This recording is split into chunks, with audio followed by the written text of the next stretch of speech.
شكل البسكوت بعد ما طلع من الفرن. بصوا لونه حلو قوي وجميل. شايفين كمان؟ بصوا هو نفش كده شويه. وكمان السلام عليكم ورحمه الله وبركاته. ازيكم؟ عاملين ايه؟ معاكم رودينا، والنهارده ان شاء الله هنعمل مع بعض بسكوت حادق بالجبنه التركي.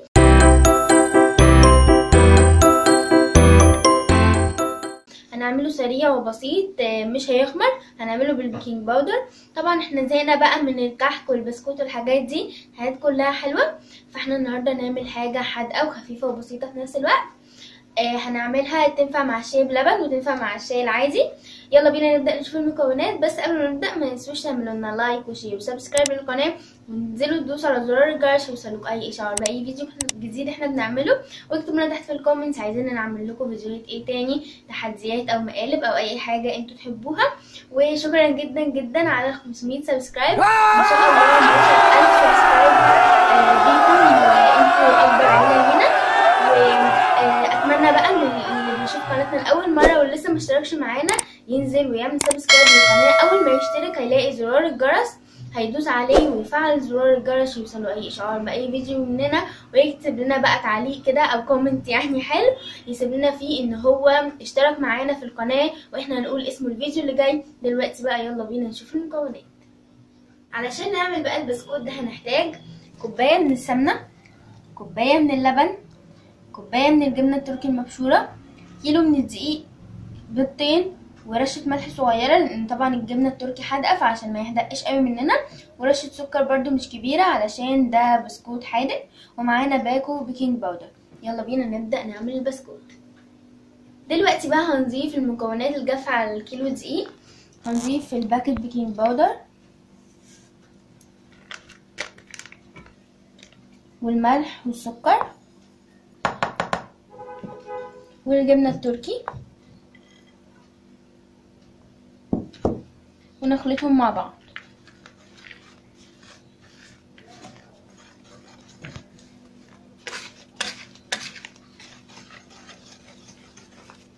نبدأ بقى دلوقتي نحط السمنة،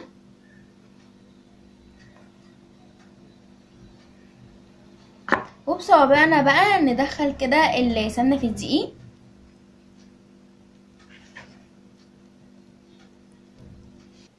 هدخل بقى السمنة في الدقيق. دلوقتي بقى هنبدأ نضيف اللبن والبيض ونعجنهم مع بعض.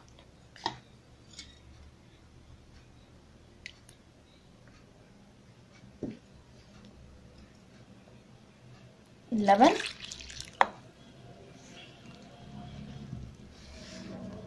هعجنها بقى دلوقتي بالبيض واللبن، ولو عايز شوية لبن كمان هضيف لها. بصوا بقى دلوقتي العجينة هي بدأت تلم. بصوا سابت الكروانة ازاي وسابت كمان ايديا.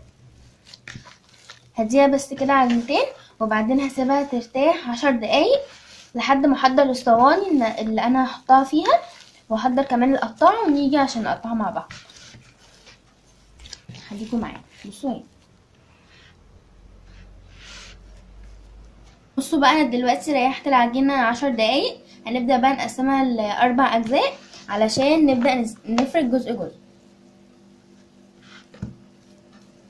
نقطعها الاول على جزئين وبعدين نقطع النص على 2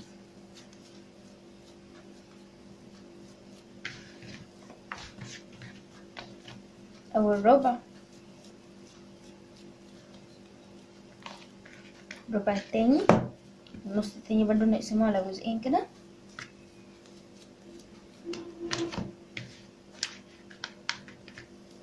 طبعا هي مش بتخمر ولا حاجة، احنا بس ريحناها شوية علشان تتفرد معايا بسهولة، عشان هي معمولة بالبيكنج باودر فمش هتخمر. دلوقتي بقى يلا بينا نبدأ نفرد اول جزء. هنبدأ بقى دلوقتي نفرد العجينة. سمكها يا جماعة ولا هيكون تخين ولا هيكون رفيع، يعني متوسط.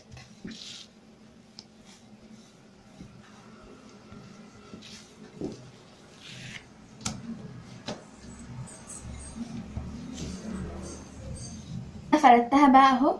بصوا انا جبت بقى اقطع اشكال كده فيها كذا شكل اهو. هنبدأ بقى نقطع اهو. ده الشكل اللي انا قطعت بيه.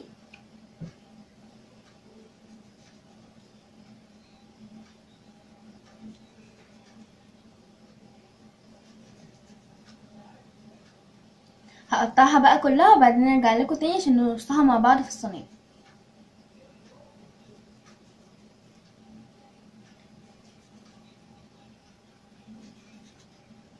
قطعت بقى العجينه اللي انا فردتها كلها. هشيل بقى الزيادات، كل الزيادات دي بقى هفردها تاني واعملها تاني واقطعها. هرص بقى اللي انا قطعته ده في الصينيه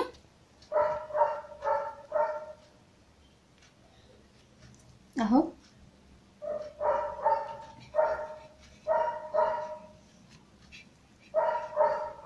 بصوا السمك بتاعها زي ما قلت لكم، بصوا ولا تخينه ولا رفيعه.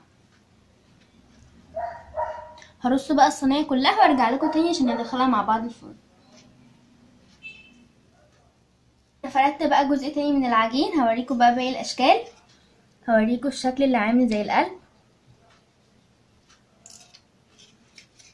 متقطعش كويس بقى.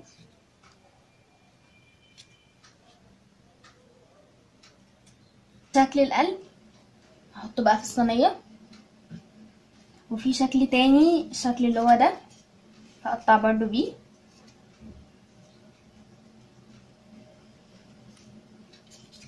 اهو ده شكله برضو هحطه في الصينيه. يبقى احنا كده عملنا 3 اشكال. لسه في شكل تاني زي ده كده اهو برضو هقطع بيه.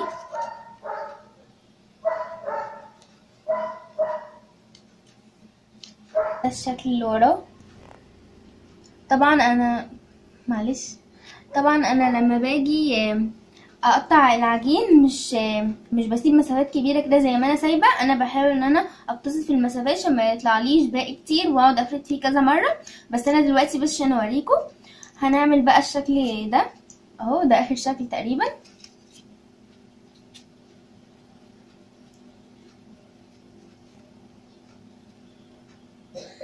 اهو.